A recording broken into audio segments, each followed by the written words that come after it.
जब यहाँ नारायण हरि के दर पर आए हो तो आप समझ सकते हैं।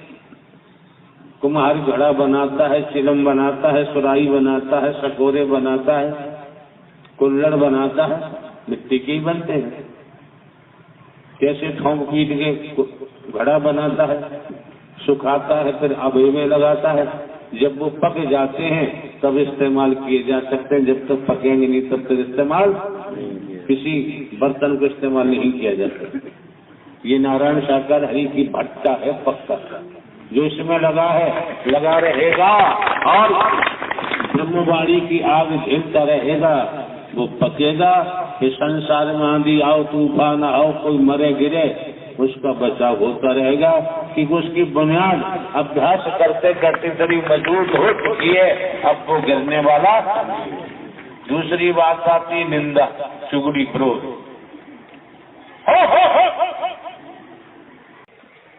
अगर लाभ हुआ है, तुम्हारा संयोग है, संस्कार है और हरि की मेहर है, सब फायदा हुआ है, सब दुखों कष्टों का निवारण हुआ है। ये 2 हाथ कर द्वारा पक्का लुटेरा है, पशुओं से भी पत्थर बन चुका। ये जो मौका मिला है जंगल में, खेतों में, इतने तक समझे न समझे आप जाने, समझना चाहिए। दूसरे हम 2 लाइन का एग्जाम्पल आपके सामने रखते हैं। कोई सज्जन है, वो गए बैंक जाके बैंक के कर्मचारी और मैनेजर वगैरह से बात की, हमें लोन पर ट्रैक्टर चाहिए। तो बैंक के कर्मचारी अधिकारियों ने कहा, भाई मकान के, दुकान के, खेती जमीन के कागजात लेके आओ तब देखेंगे। कागजात नहीं तो लोन बैंक से मिल ही नहीं सकता। तो जो भी खेती बाड़ी के जमीन के कागजात थे लेके गया। अधिकारियों ने देखा, हाँ लोन हमारा कट सकता है, नीलाम पे लोन सैंक्शन कर दिया, ट्रैक्टर उठा दिया। कपड़े वो नहीं थे गजब के, बढ़िया बढ़िया कपड़े बनवाए, देखो हाल के घर में अनाज ये किसान से और तो कहीं से आता नहीं। अनाज भेजा डीजल के लिए, कपड़ों के लिए, पीते नहीं थे, व्यारवास बन गए, गटागट पीने भी लगे, मुर्गा की टांग भी खाने लगे, तंदूरी भी खाने लगे, मुर्ग मुसलम्बी भी, सिरयानी भी खाने लगे। अब जो गल्ला वगैरह था बेच दिया, घर में चूहा करा कर रहे हैं, उधार वगैरह लोगों से लिया, ब्याज चढ़ने लगा, तब तक बैंक का नोटिस आ गया। इतना मूलधन बनता है, इतना किस्त के मुताबिक जो बैंक का मैनुअल जो कानून है, इतना मूलधन जमा करो, इतना ब्याज। 2-3 नोटिस आए, जमा नहीं किया तो आरसी कट गई। वो आरसी कट गई तो मुनादी हुई, और मुनादी होने पर जमीन नीलाम हो रही है। जमीन भी नीलाम हुई, यहाँ समझो, और टैक्स भी खिंच गया। जिन्होंने नाम लिया अपने नाम से, उन्हें हवाला तुम बंद कर दिया। जमीन नीलाम हुई, जिसके नाम है उसने अपना सरकार ने करा दी उसके नाम। अब क्या होता है, ट्रैक्टर भी खिंच गया, ट्रैक्टर भी खिंच गया, गए काम से। ट्रैक्टर लिए घूम रहे थे, पहले ससुराल गए, कब मेहमानी ट्रैक्टर ले दिया कि आप सीना बुला गए, ननिहाल गए, जहाँ जाए यार दोस्तों में दिखाते हैं, मैंने ट्रैक्टर खरीद लिया, नीलाम हो गए। ये शरीर आप लोगों का ट्रैक्टर है। अब इस बात पर आ जाएंगे, ये शरीर आपका ट्रैक्टर है। ये भी नोट कर लो, किसी संबंध नहीं तोड़वाते हम। परिवार में हो, बेटा बेटी, भाई बहन, चाचा ताऊ, दाम मामा, लड़की दामाद, भाई बहन, बड़े प्रेम से इस मोहब्बत से रहो। संबंध बनाए तो संबंध चलाना सीखो। ये ध्यान रखो, तुम्हारे कर्म में कोई साझीदार नहीं है। कितना ही करो, कितना ही करो। तो ये शरीर आपका ट्रैक्टर है।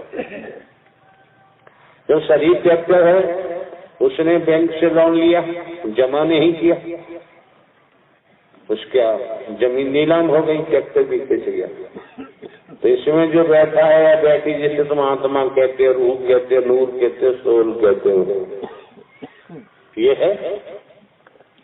अगर आज स्मृति पत्र दिया जा रहा है, रिमाइंडर दिया जा रहा है। आज भी चेतन न हुए तो बाबूजी शरीर खींचेगा, ये मुर्द घाट में जाएगा। खिंच गया शरीर, इसमें जो बैठा है बैठी है, उससे नया शरीर लेना पड़ेगा। कर्म का आधार है अंतमता का, उस शरीर में जाएगा तो दूसरी जेल मिल गई। इस शरीर की जेल छूटी तो दूसरे शरीर की जेल मिल गई। ये स्वतंत्र कब होगा? जब मोक्ष की तरफ जाएगा, इससे पहले नहीं। अब रही बात शरीर खिंच गया, इसमें जो आत्मा कहते हो दूसरे शरीर में जाएगी, वहां भी जेल। जिसको हम माना था बेटा बेटी नाती पोता भाई बहन जमीन जायदाद कोठी बंगला लड़की हमारे हैं, एक भी साथ नहीं गया। तूने किया है तो तुझे भोगना ही पड़ेगा। अगली सांस का किसी को भरोसा नहीं। तो श्रीमान जी मोटी सी बात है। अभी हमने कहा कि हाँ, जब बेतन ने ही हमको अपनी गोदी में ले लिया है, जो जन्मा है अविनाशी है, न जन्म लेते हैं न मरते, हमेशा कायम हम रहते हैं। शंकर ब्रह्मा विष्णु राम श्री कृष्ण देवी दुर्गा हनुमान जी ने भी भजन किया हरि का। जब उन्होंने ही गोदी में ले लिया तो हमें संसार के प्रमाण पत्र की जरूरत नहीं। और आप लोगों को यहाँ प्रमाण दिया जा रहा है, जो चलना चाहेगा उसको।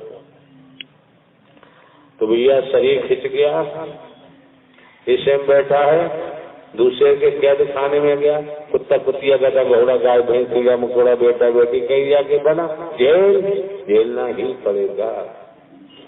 कुल मिला के सीधी सी बात है, कर्जा लिया है तो देना ही होगा मर ब्याज के, और नहीं दिया तो किसी न किसी रूप में चुकाने के लिए वो रोग में आना ही पड़ेगा। और आपने कर्जा दिया है और आपको नहीं मिला तो उसे भी चुकाने के लिए चाहे गाय भैंस बने कुत्ता कुतिया बने, उसे आना ही पड़ेगा। अगले का बदला है, सोच लो।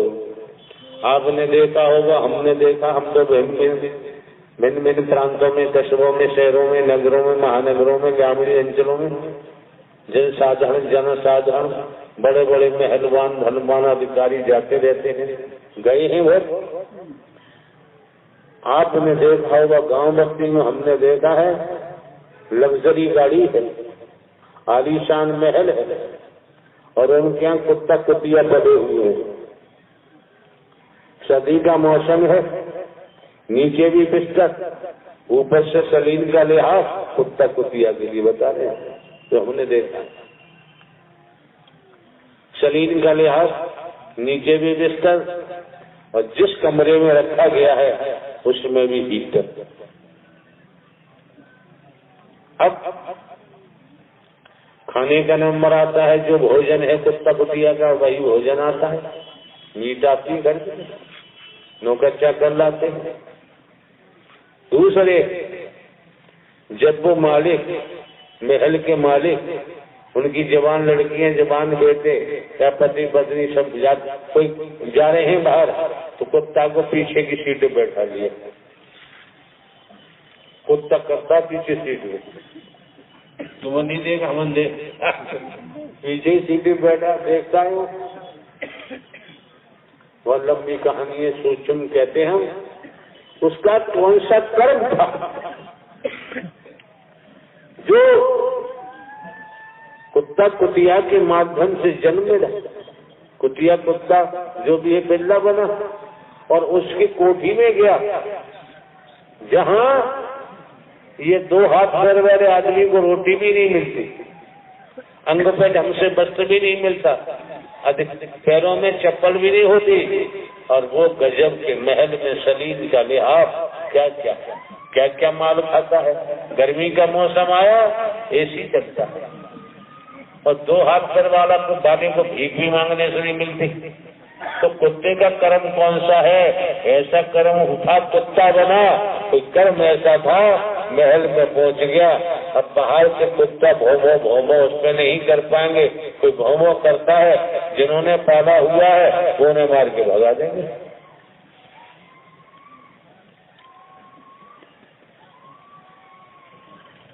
ट्रैक्टर भी खिंच गया, जमीन में नीलाम हो गई, तो बाबूजी शरीर रूपी ट्रैक्टर है, खींचेगा। और अदा कर दिया है, जिसमें बैठी आत्मा है, फिर इसे किसी तल में जाने की जरूरत। और जितना चल सकते हो चलो, आपकी मर्जी है।